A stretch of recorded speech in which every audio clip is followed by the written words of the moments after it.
خۆشەویستانی کورسات نیوز سڵاوتان لێبێ لەگەڵ هاوکارانەمەم شەو بەرنامەی ڕاهەنتان پێشکەشەکەین. باز لەوە کرێ گەشەی ئابووری عێراق ئێستا دووەم وڵاتە لە ڕووی گەشەی ئابووریەوە. دۆخێکی باشی دارایی و ئابووری ڕووی کردوتە عێراق، بەڵام هەرێم لە ناو ئەو گەشەکردنەدا پێگە و جێگە و ڕێگەی دیار نییە. هێشتا مەترسیەکان زیاترن لەوەی کە ئارامیەکی دارایی و ئابووری هەبێت، بەتایبەت کە باس لە جادگایکردنی ئەو کۆمپانیا نەوتیانە ئەکرێت کە نەوتی هەرێمی کوردستانە فرۆشن. هەرێمی کوردستان چۆن ئەتوانێت سوود لە ئەزموونی عێراق وەربگرێت بۆ ئەوەی لە ئەگەری هەر نەهامەتیشی ئابووری کە ڕوبەڕووی جیهانە بێتەوە بتوانێت خۆی بگرێتەوە، یاخود لانیکەم بتوانێت دۆخی دارایی خۆی باشتر بکات بەهۆی دۆخی گەشەکردووی عێراقەوە. ئەم شەو لە ڕەهەن تاوتوێی ئەم بابەتە ئەکەین بە میوانداری هەریەک لە بەڕێزان دکتۆر کامەران قادر یاقوب مامۆستای زانکۆ، سپاس دکتۆر، هەروەها مامۆستا شێروان میرزا ئەندامی خولی پێشووی یاخود ئەندامی پێشووی لیژنەی دارایی لە ئەنجومەنی نوێنەرانی عێراق، سپاس بۆ بەڕێزیشتان. مامۆستا دکتۆر، ئەمەوێ بەراوردێک بکەین لە نێوان دۆخی دارایی عێراق و دۆخی دارایی هەرێمی کوردستان. من زۆر جار کە لەگەڵ جەنابتا گفتوگۆ کە مەسەلەن ئەڵین هەرێمی کوردستان ئابووری نیە دارایی هەیە. عێراق باز لەوە کرێت کە دووەم وڵاتی گەشەسەندووە لەو ناوچەکە و هەرێم حاڵی بەم حاڵەیە کە مەسەلەن دوێنێ باز لە لیستی موچەکراو کە 27 ڕۆژ موچە دامەشەکرێت. ئەم بەراوردە لە ڕووی زانستیەوە و لە ڕووی واقعیەوە چۆنیە؟ بەڵێ، ئێمە ئەگەر بەراوردی ئابووری بکەین، ئابووری لە ڕووی زانستی ئابووریەوە چۆن پێناسەی ئابووری کردووە، ئەوەیە کە ئێمە ئەڵێن لە ڕوانگەی وردی ئابووریەوە ئەوەیە کە عێراق و کوردستان هەردووکیان مشکلەی گەورەیان هەیە. حتا ئەگە گەشەکەشی عێراق زیاتر بێ مشکلی گەورەی هەیە لە چیا لەوەیە کە ئابووریەکەی پشتی بەستووە بە تاکە سەرچاوە لە ڕوانگەی سادراتەوە و سەکتەرەکانی تر هەمووی ئەو سەکتەرانی کە زۆر گرنگن هەمووی داتەبیەوە. بەڵام ئەگەر لە ڕووی بەڕێوەبردننی ئابووریەوە باسی بکەین، بەڕاستی حکوومەتی عێراقی تەمان بە چەند قات لە حکوومەتی هەرێم باشترە لە ڕووی بەڕێوەبردننی ئابووری. چ بەڕێوەبردنێک؟ ئەو بەڕێوەبردنەی کە ئەتوانێت لە کاتی خۆیان ئیلتیزاماتی خۆی بەرامبەر بە ئابووری جێبەجێ بکە. حکوومەتی هەرێم تەمان چەند مبەڕیرێک هەیە بۆی کە ناتوانێت ئیلتیزاماتی خۆی بەرامبەر بە مەسەلەن ئەو ئیلتیزاماتە دارایی کە هەیەی ناتوانێت جێبەجێ بکات. طبعا لەوانەیە لە درێژەی بەرنامەکەی باس بکەین ئەو هۆکارانە چین و ئەوە مەسەلەن ئەو کارانەش چین کە وای لە عێراق کردووە کە بتوانێت بەلایانی کەمەوە ئەو ئیلتیزاماتە داراییانە کە هەیەی جێبەجێ بکات. ئەمە بڵین ئابووری. بەڵام ئەگەر بینە سەر مەسائلی ئابووری، ئەوەی ئاڕاستی ئابووری سیاساتی مالی و سیاساتی نەقدی ئەبێ بۆ ئاڕاستیا بڕۆ لە هەرێم و لە عێراقیش بۆ ئاڕاستیا بڕۆ کە ئابووری گەشەی پێ بدرێت. گەو گەشەی کە من ئێڵێم گەشەی لە سێکتەرە ئابووریەکان و جۆب کریشن دروست کرێ، واتە هەلی کار دروست کرد. مەسەلەن تۆ نەوت بفرۆشی و پارێکی زۆر بێتە عێراقەوە و هەرێمی کوردستانەوە، ئەوە پێی ناڵێن گەشەی ئابووری، چونکە بۆ نەوت پێڵێن ئینکلەیڤ سێکتەر، بە ئینگلیزی وای پێڵێن. واتە چییە؟ واتە سێکتەرێکە ئاوتپوت و ئینپوتی ڕەبتی بە ئابووریەکەی خۆتەوە نییە، بەتابەتی لە وڵاتانی دیڤلۆپینگ کەنتری، لە وڵاتانی تازە بەکەشتوو. بۆچی؟ لەبەرەوەی کە ئەو کەسانی کە بەشداری لە دەرێنان و پرۆسەی بەرهەمهێنانی نەوتە ئەکەن هەمووی تەکنەلۆجیا و ئەو کۆمەڵە زانایانن کە لە ڕنگێکی بەرزان و کامە لە کوردستان و لە عێراق و لە وڵاتانی تازە پێگەیشتوو کەمە. تەکنۆلۆژیاکی زۆر کەم ئەبێت تۆ تەکنۆلۆژیاکە بکڕی و بەرهەمهێنانی نەوتەکەش خۆی تۆ ناتوانانی بیکەی بە 4,000 شتی لە دروستکرێت لە کوردستان و لە عێراق هیچی لێ دروست ناکرێت. بەڕاستی هەموو ئینتەرنێتە دەرەوە شتەکان لێ دروستکرێت و دوستان ئیسرا دەکرێتەوە، کەواتە معنای ئەوە نییە کە ئابووریەکە باشە. بەڵام ئەوەی کە فەرق لە نێوان هەرێم و بەغدا دروستەکە ئەوەیە کە بەڕاستی بەغا تەنانەت لە قەیرانە قورسەکانیش توانێت ئیلتیزاماتی خۆی جێبەجێ بکە. وەکوتم پەیوەندی بە چەند هۆکارێک ڕەنگە لە درێژەی بەرنامەکەی باسی. بەڵێ دکتۆر، ینی مەسەلەن ئەوەی عێراق گەشە سەندوەکەی تەنها ڕۆدارایەکە و پرسی نەوتە، بەس پرسی نەوتە، پرسەکانی تر نییە. باشە، ئێمە بابزین عێراق ئەو هەموو فرسەتی سیاحی هەیە، ئەتوانێتی گەشەی سیاحە زیاد بکات نەخێر، توانیوێتی مەسەلەن گەشەی زراعە زیاد بکات نەخێر، توانێتی گەشەی سەناعە پیشەسازی زیاد بکات نەخێر. لە زۆربەی سێکتەرەکانی تریشان نەیتوانیوە، تەنانەت نەیتوانیوە ئەو خزمەتگوزارانە جێبەجێ بکە. ئەمە بۆ ئەوە نییە کە تۆ ئێمە دژاتی عێراقی بکەم، من لە ڕوانگەی ئابووریەوە باسیەکەم، خۆگەرنا باسی واقعەکەین.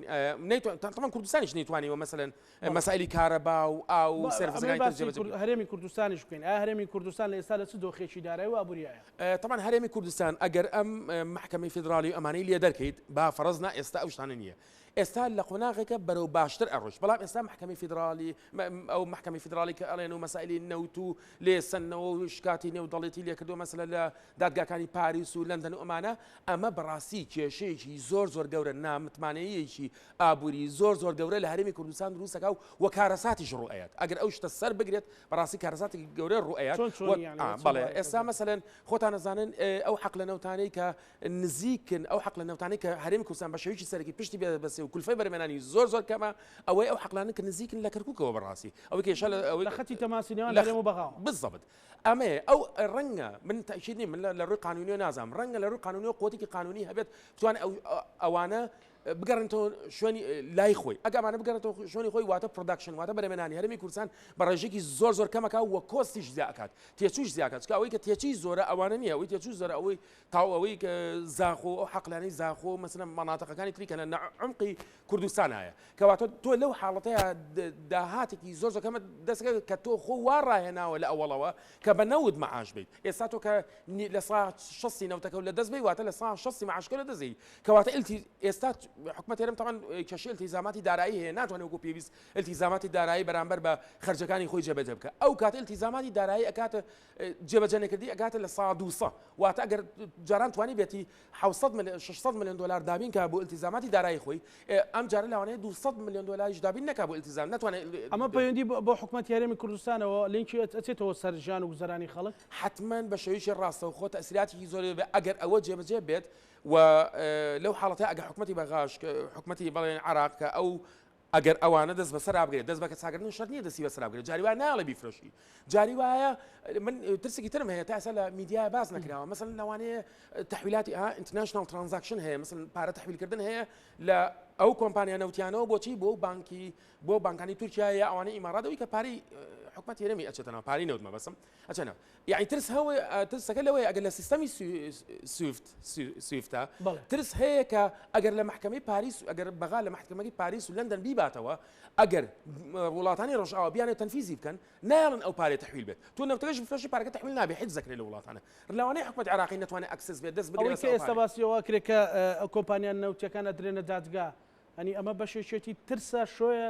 ئەو کۆمپانیان ئەگە بنێت دادگا لە دادگا عراقی هیچ ڕسیدێکی وای نابێت ئەوەی بزانم بەس لە جیهانیە ڕسیدی بێت مەسەلەن ئەگەر پاریس دادگاکی پاریس بڵێ دادگا ئەوە مختصانەی کە پاریس بڵێ ئەم شتە ناقانونیە بەلایانی کەمەوە زۆر لە کۆمپانیەکان یا زۆر لە وڵاتان خۆیانی لە دوورەخەنەوە بۆی کە توش ئەو کێشە قانونیانە نەبن نەوتی لێ ناکرێت لەو حاڵەتی عراق پابند نابێت کە مەسەلەن ئەو بڕەپارەی کە لە ڕێنەوتەوە گریە داتەوە دەستی بەسەراگری هەر زۆرێک بێ موچێ فەرمانبەرانی یا موچەخۆرانی هەرێم دابین بەڵێ پابند دەبێت بەس لە ڕێگەی حکومەت هێرێمەوە نایکات بۆ خۆی ئیکات ئەڵێ من بۆ خۆی کێشەیەک مەترسێک گەورەکان کارەساتەکە ڕوبڕووی قوارەکە ئەبێتەوە ڕوبڕووی قوارەکە ئەبێتەوە ئەو کاتاڵە باش قبا قوارەکەتانە بێ مشکلە نییە هەرواش ئەبێ نەتیجەکەی هەروە ئەبێ ئەگەر ئەو شتێ بۆ بەسەر بچێت حکومەتی عراقی و وڵاتانی غەرب مثلا ڕێخۆشکەر بن بۆ ئەوی کە حکومەت عراقی بتوانێت ڕێ لەوە بگرێت کە ئەو پارە تەحویلی بوونە نەکردنەوە بەس فەرەز ئەوە تو چاوتی من نایکەم من مثلا بە قسەی تۆ ناکەم نەوتەکە با بڕاتە دەرەوە ئێ باش ئەی تەحویلاتی پارەکە چۆن نەبێت ئەگەر وڵاتانی غەرب ڕێگە خۆشکەر بن بۆ ئەوی کە تەحویلاتی پارەکە ڕێگری بۆ دروستکەن ئەو کاتە پارەکە بلۆگە بێت ئەو کاتەگە حکومەت عراقی پارەکەشی دەست نەکەوێت دەستیشی کەوێت ڕاستەخۆ نایەت ئەو کاتە تەسیرێ بێ وەسە قوارەکە بەڵام قوارەکە هەر هەڵ ناوەشێتەوە بەڵام قوارەکە لە ڕووی ئابووری و زۆر ضعیف ئەبێت کە لە ڕووی ئابووری و ضعیف و بەڕاستی لە ڕووی سیاسی کۆمەڵاتی هەموو شتێکەوە ضعیفە بێ و ئەو کاتە هەروەک ئەم سێ پارێزگای وەکو پارێزگایەکی لێ لە بەغا زۆر باشە گفتگوی زیاترەکەین بەڕێز مامۆستا شێروان ئێوە لە کاتێکە ئەندامی لیژنەی دارایی ئەنجومەی نوێنەرانی عراق بوون کە دۆخی دارایی عراق زۆر خراپ بوو و تەنانەت لەو سەردەمەیە نرخی دینار بەرامبەر دۆلار گۆڕانکاری بەسەراهات ئەمە پلانێکی استراتیژی بوو عراقی ئێستا دۆخی بەم شێوەیە یا خۆت پەیوەندی بە بەرزبوونەوەی نرخی نەوتەوە هەیە و ینی شتێک نییە کە بڵێ ئەمە کاری بۆ کراوە سلااو مامۆستا زانا و کاتت باش سلااو بۆ میوانە بەڕێزەکەت سلااو بۆ بینەرانی کورساتی خۆشەویست طبعا دۆخی دارایی عێراق ڕاستە باش بووە بەڵام جەنابەت لە پێشەکیدا قسەیەکت کرد ئایا دۆخی دارایی باش بووە یان دۆخی ئابووری لە ڕاستیدا استراتیژیەتی پلانێکی استراتیژی تۆکمە لە عێراقیش و لە هەرێمی کوردستانیش بۆ پێشخستنی دۆخی ئابووری نییە ینی ئەوەی کە بابلین فرسەت ئەو بابلین سێکتەرانی کە هەیە لە عێراقدا هیچی پلانی بۆ دانەنراوە برەوی پێ بدرێت چ لە پیشەسازیە چ لە گەشتیاریە چ لە کشتتوکاڵە حتا لە مەسلەی نەوتیش ئەمە چانسێکی با بڵین وەزعێکی دەولی بوو هاتە پێشەوە نرخی نەوت زۆر بەرز بووە و لە گۆڕینی نرخی دینار بۆ دۆلاریش عێراق وەکو حکوومەت سوودێکی باشی بینی ئەمە وای کرد با بڵین احتیاطی بانقی مرکزی و ینی پارەی یەدەک لە بانقی مرکزی لە 52 تا 54 ملیار دلارەوە بەرەو گەیشتۆتە نزیکەی 72 ملیار دلار ینی لە وابزانم لە هەفتەی ڕابردوو تصریحێکی بانکی مرکزی هەبوو کە گەیشتۆتە 72 ملیار دلار ئەمە وای کردووە دۆخی دارایی عێراق باش ینی عێراق پارەیەکی باشتری بێتە دەست لەو نرخەی لەو نەوتەی کە دەیفرۆشێ بەڵام بیرمان نەچێ مەسلەی نەوت ڕۆژانە ئاڵگۆڕ دەکات پەیوەندی بە سراعاتی دەولیەوە هەیە ئەم شەڕێکە لە نێوان ئۆکرانیا لەلایەک و رووسیا لەلایەکی تر بڵین رووسیا و ئۆکرانیا و وڵاتانی ڕۆژئاوا و ئەمریکا هەیە کاریگەری ڕاستەوخۆی لەسەر نرخینەوە لەسەر نرخی با بڵین کۆمەڵێک خۆراک یعنی بازرگانی جیهانی بەعام کردووە بە نمونە هەر دوێنێ لە ماوەی شەو ڕۆژێکدا نرخی بەرمیلێک نەوتی برنگێشتە 22 دلار 122 دلار دوای دابەزیەوە بۆ 112 یعنی زۆر جێگیر نییە بۆیە دەکرێت بڵێن ئەوەی کە هات چانسی عێراق بوو کە نرخی نەوت بەرز بووە نەوتەکەیان فرۆشتۆ و پارەکەش هاتوتەوە ئەگەر نا هیچ پلانێکی دیکەی تۆکمە جێبەجێ نەکراوە تاوەکو دۆخی دارایی عێراق باش ببێ و نرخی قەزیەی دینار و دۆلاریش تەوان جگە لەوەی کە بانکی نێودەوڵەتی و سندوقی دراوی نێودەوڵەتی ئینزاری عێراقیان کردبوو کە دەبێت نرخی دۆلار دەستکاری بکە ئەگەر نا احتیاطی بانکی مرکزی زۆر دادەبەزێ و دیناری عێراقی تووشی شکستێکی گەورە دەبێت لەوانەیە هاوشێوەی تمەنی ئێرانی لیرەی تورکی یان پارەی سووری یان پارەی لبنانی لێبێ و دۆخی دارایی عێراق زۆر خراپ بێ یعنی ئینزارێکی تونگ بوو لەلایەن ئەم مؤسسە دەولیانەوە بۆ عێراق بۆی عێراق ناچار بوو نرخی دینار و دۆلار دەستکاری بکەوە بە نەتیجە قازانجی لێت بەڵێ ئەوەی کە بەراوردیکەین لەگەڵ هەرێمی کوردستاندا بەڕێز مامۆستا بە تایبەتی لەسەر بڕیارەکەی محکەمەی فیدراڵی ئەوەی کە دکتۆر کامەران لێرە باسی کرد مەسەلەن ئەمە تا چەند کاریگەریە بێیان ئەمە هەر دەستبادانێکی سیاسیە یاخود بەڕاستی کاریگەریە بێ کاکزانە طبعا ئەوە بیرمان نەچێ هەرێمی کوردستانیش و عێراقیش هەردووچیان پشت بە فرۆشتنی نەوت دەبەستن یعنی لە هەردووچیاندا اقتصادەکەمان اقتصادێکی ڕێعیە اقتصادێک نییە کە باڵین فرە سەرچاوە بێ یەک سەرچاوی داهاتی گەورەمان هەیە ڕاستە شتی دیکە هەیە بەڵام کەمن یەک سەرچاوی داهاتی گەورە هەیە فرۆشتنی نەوتە پارەکەی نەوت دێتەوە تەوزیع دەکرێت بۆ موچە و هەندێک خزمەتگوزاری دیکە ئەگەر نا یعنی باڵین یەک دەرد و یەک نەخۆشیە بەڕاستی تەبارەت بە بڕیارەکەی دادگای فیدراڵی لە بیدایەتەوە ئێمە لەوانەیە لە دایان بەرنامە باسمان کردو فرسەتێکی باشە بۆ ڕێککەوتن بەداخەوە وەڵامدانەوەی یان با بڵێن بە پیرەوەچوونی حکوومەتی هەرێمی کوردستان لە سەرەتاوە وەکو پێویست نەبوو یعنی ئەمە دیفاعکردن نییە لە حکوومەتی عێراقی بەڵام واقعێک هەیە دەبێت ئێمە بزانین دادگای فیدراڵی دادگایەکە کە قەرارەکانی دەبێت جێبەجێ بکرێت هیچ لایەک بوو نیە وەناک مانای با بڵێن مەجای تەمیزکردنەوەی تێدانە بەڵام دادگای بڕیارەکەی دادگای فیدراڵی مەجالێکی هێشتۆتەوە دەڵێ هەردوو حکوومەت ڕێککەون لەسەرەوەی کە چۆن ئیدارەی ئەم مەلەفە دەدەن مەجالێکی هێشتۆتەوە بۆیە دەکرا لە بیدایەتەوە سەرڕای ئەوەی ڕاستە لە ڕووی سیاسیەوە تێبینیمان لەسەری هەبوو لە ڕووی ئەوەی کاتەکەی بۆ لەو کاتەدا هەموو ئەوانە ڕاستە بەڵام دوجار ئەمە قەرارە و دراوە دەبێت جێبەجێ بکرێت بۆ فرسەتی ئەوە نەهێنین یعنی بیر لەوە نەکەینەوە بەلایەک بتوانین بە قازانجی هەرێمی کوردستان یان با بڵین لانی کەم مافە دەستوریەکانی خۆمان بتوانین لانی کەم بەشێکی بپارێزین و ڕێککەوین لەگەڵ ئەم حکوومەتی ئێستا کە ئەم حکوومەتی ئێستا پێویستی بە کووردە بۆ ئەوەی بتوانێت جارێکی دیکە دروست ببێ یان لەسەر خۆی پێخۆ بمێنێ بە تایبەت ئەگەر هاتبا و کورد یەکڕیز و تەبابە دەمانتوانی زۆر بەباشی سوود لە بڕیارەکەی دادگای ئیتیحادی وەربگرین بە قازانجی هەرێمی کوردستان طبعا ئێستا وردە وردەشتی زیاتر دێتە پێشێ یعنی وەکو ماوەسا وەکو چی یعنی شتی تازەتر وابزانم لە مانگی هەشت دادگای پاریس دوا بڕیاری خۆی لەسەر شکاتەکەی عێراقدا لە تورکیا ئەمە کە ئەمە خاڵێکی گرنگە بیرمان نەچێ ئەمە ئەگەر ئەوەی کە مەسەلە بنمونە ئێمە لە ساڵانی ڕابردوو بیستومانە تورکەکان بە عێراقیان گوتو ئێمە بەڕستی پێمان نەگوتراوە تا ئێستا حکوومەتی عراقی بەڕسمی پێی نەگوتوین ناردنە دەرەوەی نەوتی هەرێم ڕابگرین ئەگەرنا ڕای دەگرین. عێراق ئەو کاتە 2017 داوای 26 میلیارد دلار قەرەبوو لە تورکیا دەکات لەبەرەوەی کە ئەو بۆڕێنەوتەی بەکارهێناوە کە نەوتی هەرێمی کوردستانی پێدافرۆشراوە کە بۆڕێکە لە ئەساسدا هی حکوومەتی عراقیە وعقدێکی 100 ساڵە لە نێوان حکوومەتی عراق و حکوومەتی تورکی هەیە کە ئەم بۆڕێت تەنها حەقی حکوومەتی عراقیە بەکاری بێنێ بۆ فرۆشتنی نەوت بۆ بەڕێکردنی نەوت بۆ بەندەری جیهان. خۆی بابەتەکە لەسەر ئەوەیە یعنی لە 95 زیاتریش ئەم کەیسە لە قازانجی عێراق یەکلا دەبێتەوە تورکیا دەیدۆڕێنێ چکە ئیتیفاقی پێشووتر هەیە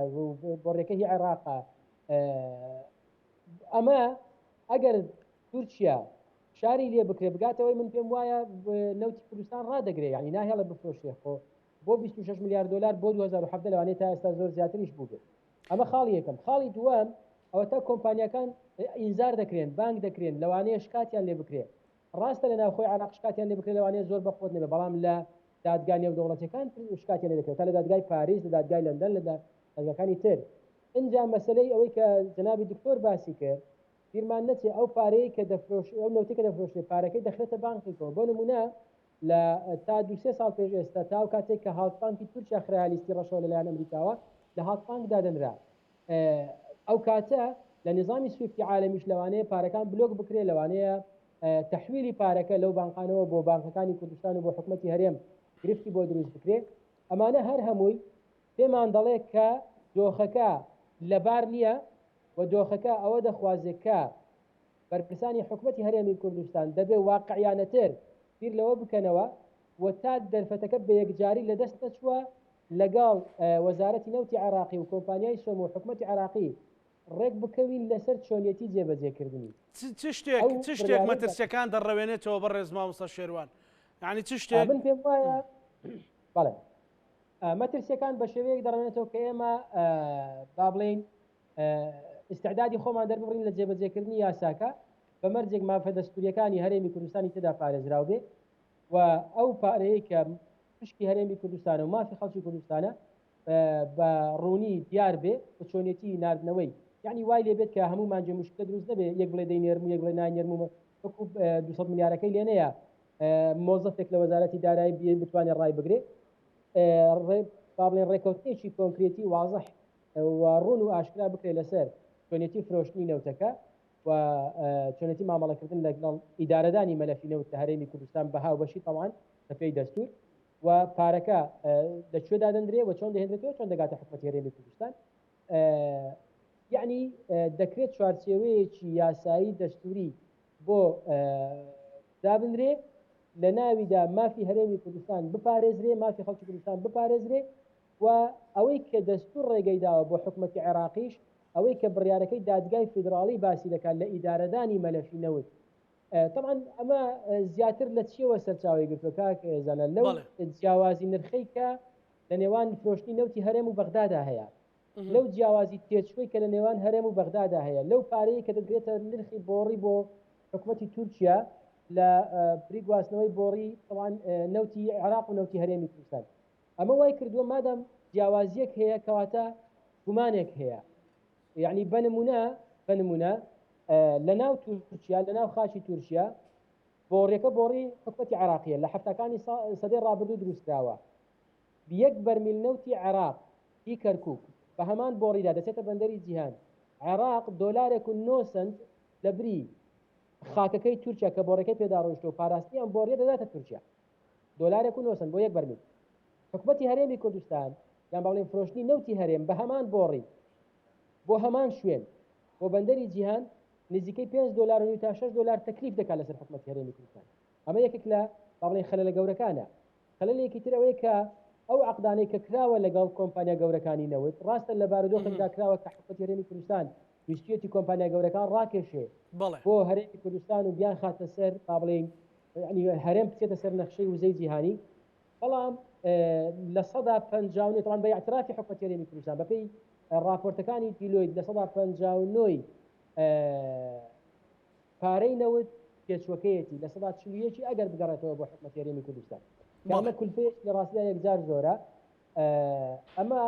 دائما وای کردووە کە مادام جیاوازی هەیە لە نێوان هەرێم و بەغدا خەلەلێک هەیە بەردەوام ئەو دەنگانەی کە باس لەوە دەکەن حکومەتی هەرێمی کوردستان ئەو عەقدانەی با بڵێن بە نەشارەزایی یان بە گومانەوە یان بە شێوەیە کردووە دەنگەکان بەرزتر ببنەوە و زیاتر داوای پێداچوونەوە بەو گرێبەستانە بکرێت وەک کاک زانە من دەمەوێت یەک شتی کەش بڵێم لە ڕاستیدا بەڵێ ئێمە لە یاسای بودجەی 2021 یاسای بودجەی 2021 پڕگەیەکمان تەسبیت کرد لە لیژنەی دارایی و لە پەرلەمانیش دەنگی لەسەردا بوو بە یاسا لەناو موازنە کە دەبێ هەردوو حکومەتی اتحادی و حکومەتی هەرێمی کوردستانیش بە گرێبەستەکانی نەوتدا بچنەوە لەگەڵ کۆمپانیاکانی نەوت لەبەر ئەوەی هەردوو لایەن لە گرێبەستەکاندا خەلەلی گەورە هەیە بەڵام بەداخەوە نە حکومەتی عێراقی جێبەجێکرد نە حکومەتی هەرێمی کوردستان فرسەتێکی باش بوو بۆ هەردوو حکومەت بانجی کۆمپانیاکانی نەوت بکەن بڵێن کاکە ئێمە ئەوە تا یاسایەک دەرچوو ئەم یاسای هەمومان بەجێنی دەبێت جێبەجێ بکەین فەرمونون بەپێی ئەم یاسا با بە گرێبەستەکاندا بچینەوە بەپێی قۆناغەکە لە 2013 گرێبەستێکمان کردو فەرقی هەبوو لەگەڵ ئەوەی ئێستا لەگەڵ 2020 فەرمونون با گرێبەستەکە پێدا بچینەوە بەپێی ئەمڕۆ هەر یەکەمان بەپێی با بڵێن فاست و داواکاریەکانی خۆمان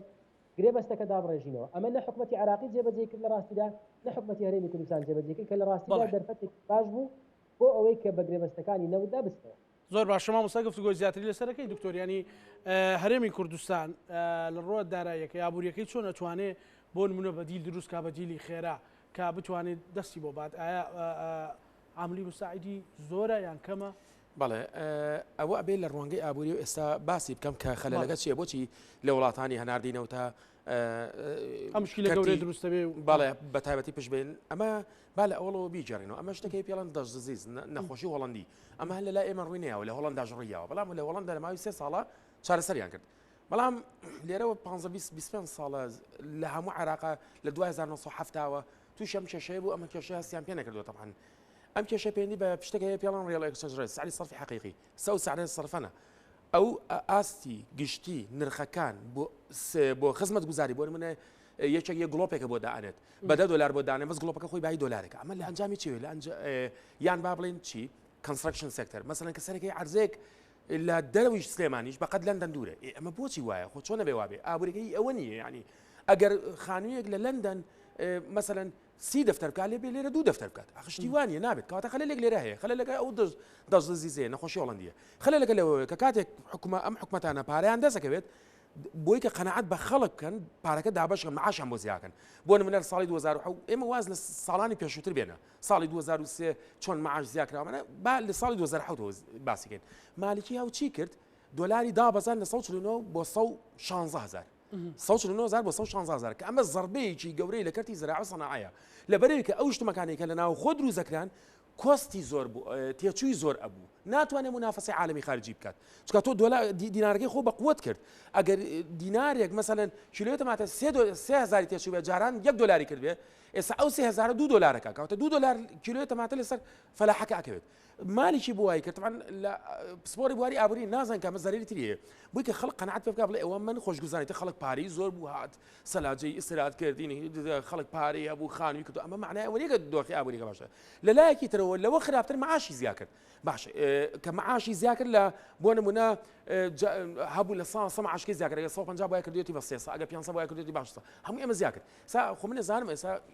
خەڵک یەک دنیا هجوومەکەنە سەرم کاماڵن معاش زیادکردن دیارە ئەم کە ساڵە معاش زیادکردن خراپە بەڵێ خراپە زۆر خراپە معاش زیادکردن بە شێکی زانستیانە نەبێ زۆر خراپە سا لەوانەیە خەڵک پرسیار بکە ئەی خۆ لە ئەمریکا معاش زۆرە ئەی بۆ لەوێ ئەتوان تیارە دروستکەن بۆ ناتوانین دروستکەین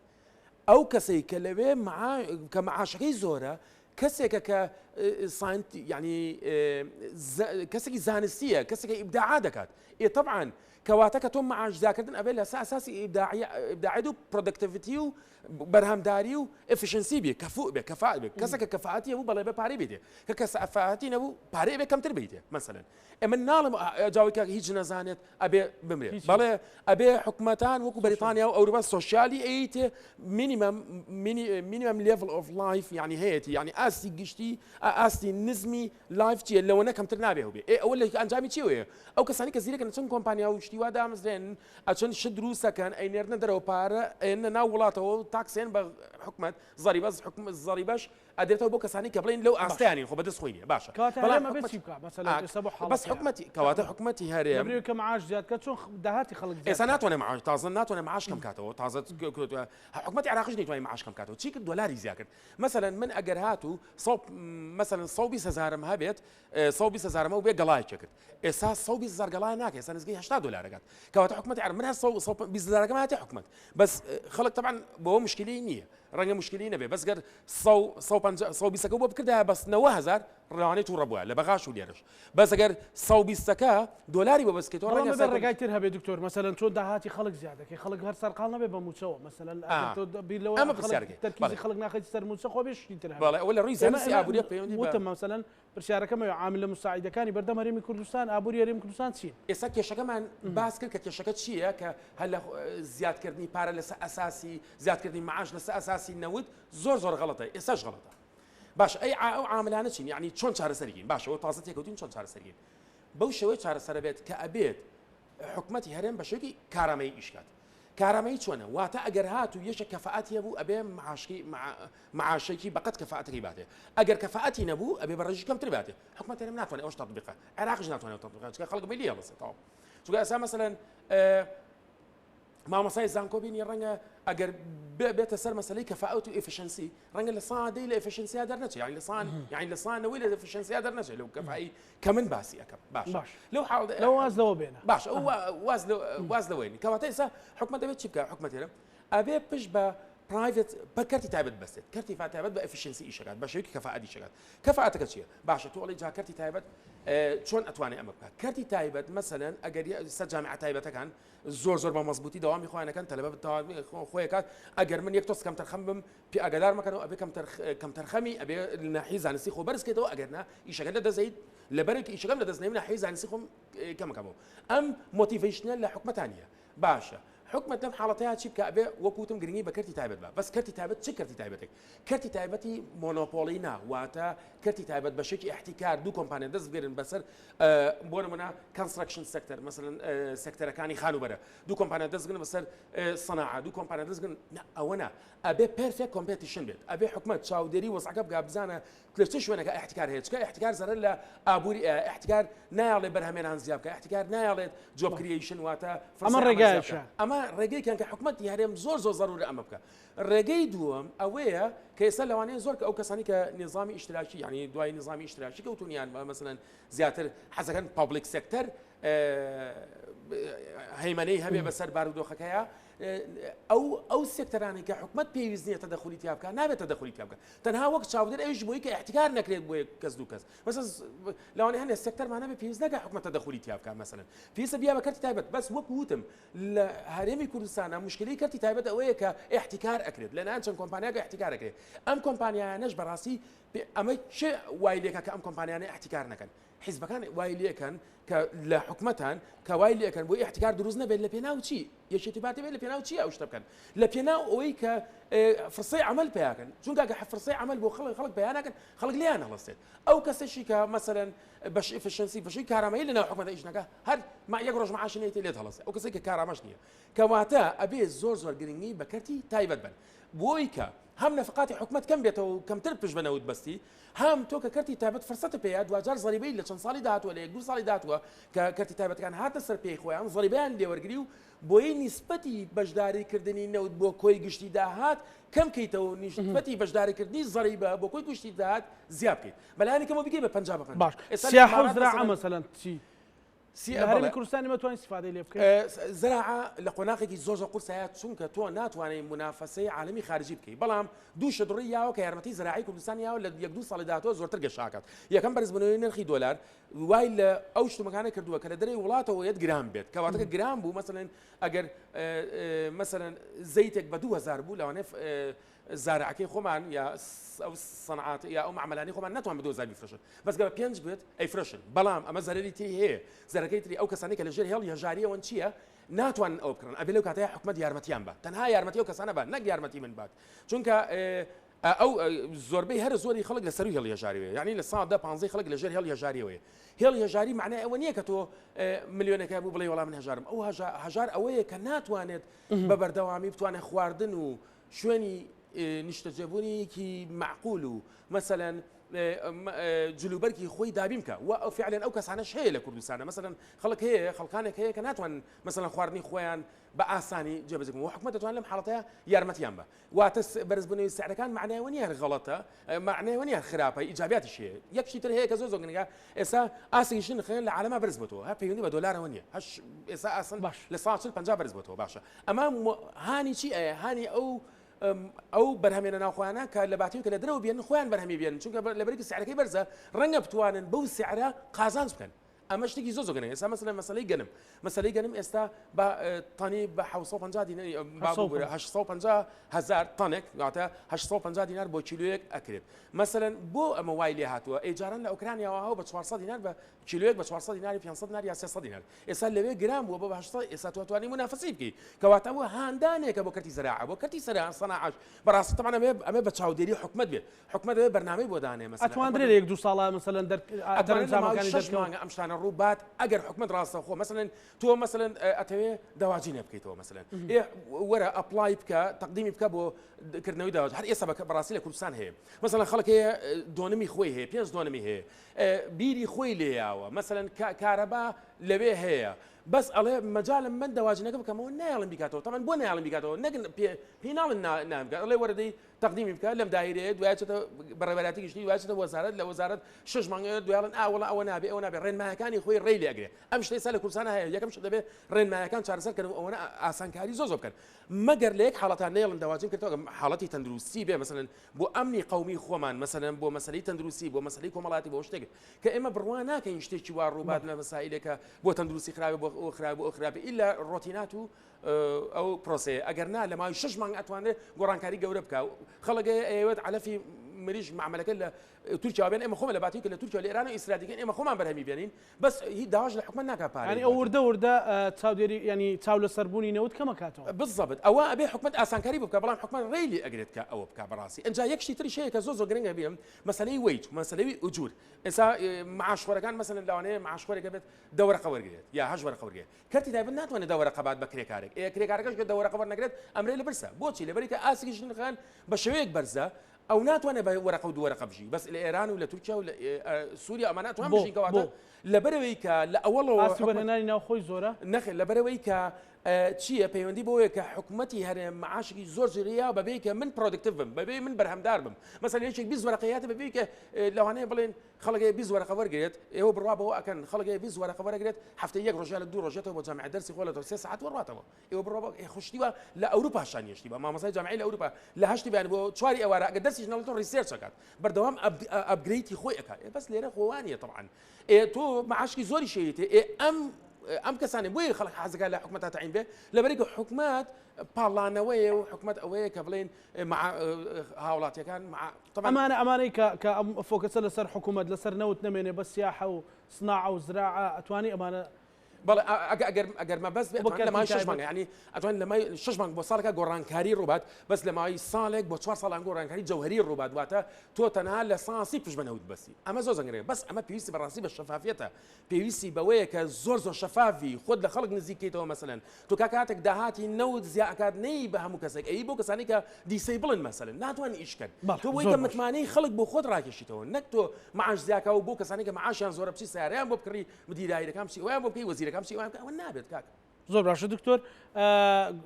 گفتوگۆکەت ڕاشکاوانەیە دوای خۆت بەپرسی لە کۆمنتی سوۆشیال میدیا دکتۆر ئەچەندە بنیادنەرانەشە مامۆستا شیروان دکتۆر لێرە ورد باسی بابەتەکە کە مەسەلەن معالەجەکان بۆ یە قواری لەسەر پێی خۆی بێ و خەڵکی هەموو چاوی لەسەر ئەوە نەبێت کە پارەی فرۆشرا گەڕایەوە نەگەڕایەوە ینی ئێستا هەموو خەڵک فۆکەسی لەسەر دادگای فیدراڵێ لەسەر هەندێکی پێی خۆش هەندێکی پێی ناخۆشە بۆ پرسە سیاسیەکە و بۆ ئەوەی هەرێمی کوردستان بتوانێت بەرگەی ڕەشەبایەکە ئیتر شنەبایەکە کە ڕوبەڕووی لە چەند مانجی داهاتوە ڕوبەڕووی دارای هەرێمی کوردستانە بێتەوە ڕێگە ڕاستەکە کامێ ماوەسەزانە طبعا لە ڕووی سیاسیەوە تەنها ڕێ ئەوەیە چارەسەر ئەوەیە کە لەگەڵ بەغدا ڕێک بکەین بەکە دەڵێن ڕێک بکەین بەمانای تەسلیمکردن نییە یعنی بەغەڵەت پێ نەبێت ڕێک بکەوین بەو مانایی کە طبعا گفتوگۆکردن یان دانوستان ئەوەیە تۆ شتێک دەدەی لە بریەوە شتێک دەستێنی ئەمە مەهارەت شارەزایی و لێهاتووی دەوێت لە کاتی دانیشتان و گفتوگۆدا چۆن مافەکانی خۆت دەستەبەر دەکەیت بەرزەکانی خۆت دەسەپێنی و هێزی با بڵێن قانونی و سیاسی و جیۆپۆلیتیکی و ئەوەی کە چت لە پشتەوەیە بە وەکو هێز دەتوانی لەو کاتەدا بەکاری بێنی بۆی مەرجەکانی خۆت دەسەپێنی. من پێم وایە تاکە ڕێگا گفتوگۆکردنێکی ڕاشکاوانەیە لەگەڵ بەغدا بە پیرەوەچوونی بڕیارەکەی دادگای فیدرالیە بۆ ڕێککەوتن و لە چوارچێوەیەکدا بێت کە مافە دەستوریەکانی خەڵکی کوردستان بپارێزرێ. مامۆستازانە دەبێت ئێمە حکومەتی هەرێمی کوردستان بیر لەوە بکاتەوە مەسەلەی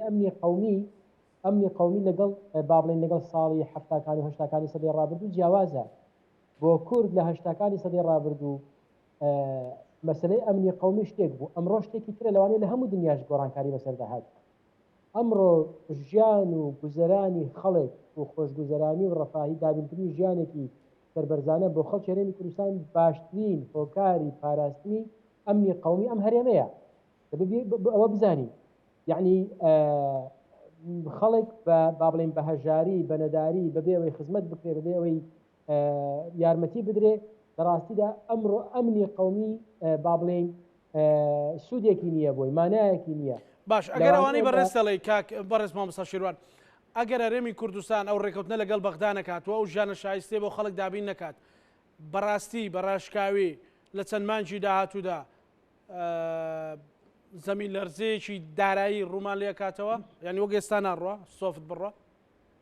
تەسەور ناکەم ئاوا بڕوا بە تایبەتی دەکەوێتە سەرەوەی ئایا حکومەتی عراقی و دادگای فیدرالی وەزارەتی نەوتی عراقی تەحدیدەن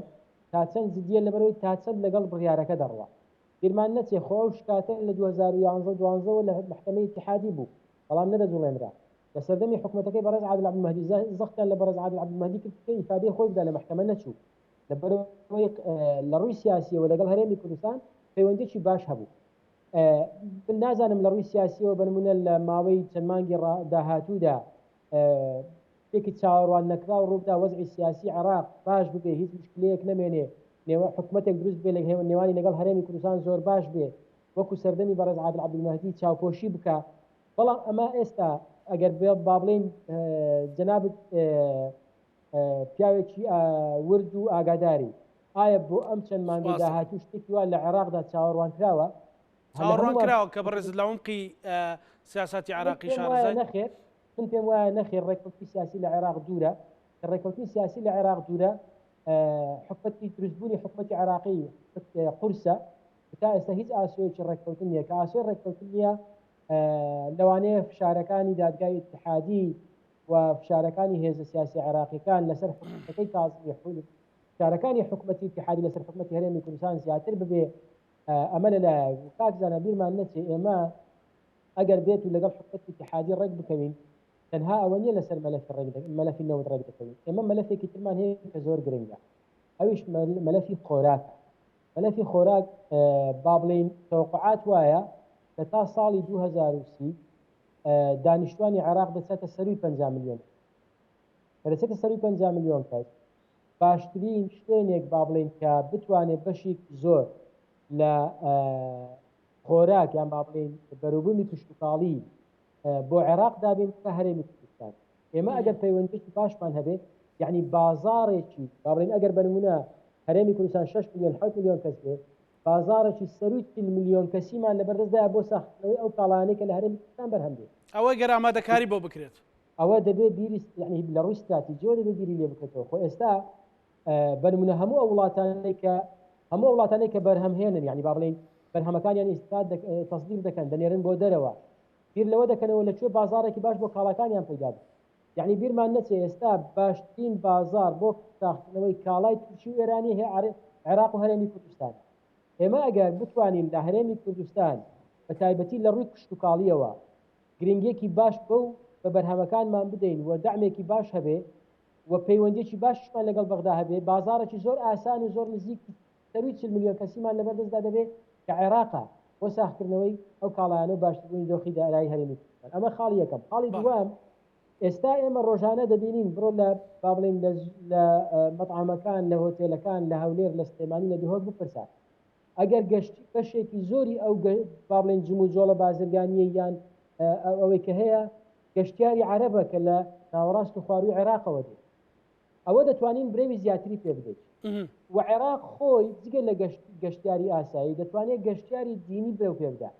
بوونی نەجەف کەربەلا و کۆمەڵێک با بڵێین مەرقەدی پیاوە ئاینەکانی ئیسلام هەم لە ئیمام عەلی هەم لە ئیمام حوسێین و زۆر شوێنی تر عێراق دەتوانێت سوودی لێ ببینێت کە گەشتارێکی یەکدار زۆری دینی ڕابکێشێ بۆ ناو عێراق بەڵام بەداخەوە استراتیجێک نییە نەوت هەبووە پارەی کردووە فرۆشراوە پارەکەی هێنراوە وەکو مامۆستا شێروان ئەو ئێستا مەسەلەن هەتا ئەو کوردانەی لە ئەوروپاشن باز لەوەکەن گرانیەک هەیە و بە تایبەتی ژێو شەڕی رووسیا و ئوکرانیا گەر بچێتە قۆناغێکی ترەوە باز لەوە مەسەلەن برسیبوونێک ڕوئەدا مەسەلەن حاڵەتێک ڕوەدا کە ئابووری جیهان تووشی شۆکەکە بێ ئەمە ڕوئەدا ئەمە کاریگەری سەر هەرێمی کوردستانە بێ بە دڵنیاییەوە کاریگەری دەبێت کاکزانە لەبەرچی لەبەرەوەی ئێستا هەر طبعا ئەم شەڕە زیاتر شەڕی اقتصادە رووسیا و ئۆکرانیا هەردووچیان با بڵێن دابینکەری بەشی زۆری گەنمن لە جیهاندا گەنم و زۆر با بڵێن بەرهەمی دیکە کە لەوێوە دێ بۆ ئەم ناوچانە بۆ عێراقش و بۆ هەرێمی کوردستانی بەرمونە زۆرێک لە بازرگانەکان لە ئۆکرانیاوە بەرمونە گەنمیان هێناوە لە رووسیاوە گەنمیان هێناوە یان با بڵێن زۆر لە بەرهەمی دیکە درێژبوونەوەی با بڵێن ئەم شەڕە وا دەکات کە ئەم بەروبوومانە هەمووی گران ببێت بەرمونە ئێستا گەنم گران بووە هەر عالەمیەن گران بووە زەید گران بووە برنج گران بووە بەردەوام یعنی بەرمونە لە وڵاتانی دەوروبەر بەرمونە لە ئێران نان گران بووە لە تورکیا گران بووە هەمووی بەرەو گرانیەک دەڕوە ئەمە پێشبینی دەکرێت ئەم شەڕە درێژە بکێشێ شەڕەکەش درێژە نەکێشێ ئەم سیراعە درێژە دەکێشێت ئەم سیراعە درێژە دەکێشێ تیجارەت وا بە ئاسانی وەکو خۆی لێنایەتەوە وەکو خۆی لێنایەتەوە تەوەقوع دەکرێت تا ماوەیەکی زۆر ئەم بەرەبوومانە بەگرانی بمێننەوە کە بەگرانی بمێنەوە بۆیە من دەڵێم لە هەرێمی کوردستان ئێمە دەتوانین سوود لەوە ببینین کە ببینە سەبەتەی خۆراک بۆ بەشێکی زۆر لە عێراق کە نزیکترین بازاڕ ئێمەوە بۆیە تەوەقعات وایە کە ئەم مۆزعەوە بە ئاسانی چانابێ و کاریگەریەکانی دوورمەودایە درێژە دەکێشێت کە درێژە دەکێشێت دەبێت ئێمە لە ڕووی استراتیجیەوە بزانین بەرنامەیەک بدانین سوودی لێ بکەین وەکۆی کە دەڵێ مەصائب قوم عند قوم فوائد ڕاستە شەڕێک هەیە کە هەمومان لە ڕووی ئینسانیەوە پێمان ناخۆشە خۆزگە شەڕ نەدا بەڵام شەڕێک هەیە ئێمە چۆن بتوانین خۆمان دەرباز بکەین وە سوودی لێ بگرین بەڵێ دوا سەرنج زۆر بە کورتی بەڕێز مامۆستا دوا سەرنجی من ئەوەیە کە ئێمە تاکید لەوە دەکەینەوە بڕیارەکەی دادگای اتحادی لە ڕووی سیاسیەوە ڕاستە بعدی سیاسی هەیە کاتەکەی هەڵبژارنی کاتەکەی کاتێکی سیاسیە و کاتێکی توچارێکی سیاسیە بەڵام مەجای ڕێکەوتنی تێدایە و تاکە چارەسەر ئەوەیە کە ڕێککەوین لەگەڵ هەیئەتی اتحادی و هەموو ئەو سێکتەرانێک کە لە هەرێمی کوردستاندا مەجای ئەوەی تێدا گەشیان پێ بدەین بۆ ئەوەی هیچ اعتماد نەکەی لەسەرنەوەی کە هەر ڕۆژی سعرەکەی بەنرخی بە شێوەیەکە و بیریشمان نەچێت لەوەتی تیجارەتی نەوت لە هەموو دنیا با بڵێن برەوی سندووە وڵاتانی بەکارهێنەری نەوت کە حکومیان بە سعری نەوتەوە نەک وڵاتانی بەرهەمهێنی سپاس مامۆستا شیروان سپاس دەکەم دوا سەرنجی بەڕێز دکتۆر واللهی ئەمە ئاماژە بۆ بکەم کە ئەم تێنشنەی لە نێوان حکوومەتی بەغا باڵێ حکوومەت عێراقی و هەرێما هەیە هیوادارم نەتیجەکەی وانە بێت کە بەسەر خەڵکی هەرێمی کوردستانە بشکێتەوە واتە هەر خەڵکی هەرێمی کوردستان زەرمان بێ خۆ ئەگەر وا بێت بەڕاستی بە قۆناغێکی سەختا پەڕێ ئەو کاتەوەکو ساڵی 1992 لێتەوە کە چۆن ڕێگوەکو گەمارویەکی لێتەوە لەسەر هەرێمی کوردستان ئەم گەمارۆش کە تاوان چێ باجەکەی ئێات هاوڵاتیان هەرێمی کوردستان باجەکەیەنەوە ترس هەیە کە سەکتەر ئابوووریەکانیش هەمووی لەبەرێک هەڵوەشێن و قەینانێکی سەختی ئابووری ڕووبات هیوادارم ڕوونێت زۆر سپاس بۆ بەڕێز دکتۆر کامەران قادر پسپۆڕی ئابووری مامۆستای زانکۆ سپاس بۆ بەڕێز مامۆستا شیروان میرزان دامی خولی پێشووی ئەنجومەنی نوێنەرانی عێراق و ئەندامی لیژنەی دارایی ئەنجومەنی نوێنەرانی عێراق سپاس بۆ وەردی میوانی عزیزم بە هیوایەوەین کە دارایی ئابووری هەرێمی کوردستان گەشەی زیاتر بکە و بیر لەوە بکرێتەوە پلانی استراتیجی باشتر دابدرێ و پرس بە خەڵکانی پسپۆر بکرێ بۆ ئەوەی کە خەڵکی کوردستان نەکەوێتە قەیرانێکی قەیرانتر ڕەهەنمان لەگەڵ هاوکارەکانم پێشکەشکردن ئێوە هەموو لایەکتان ئەمانەتی خوای گەورە بن خواتان لەگەڵ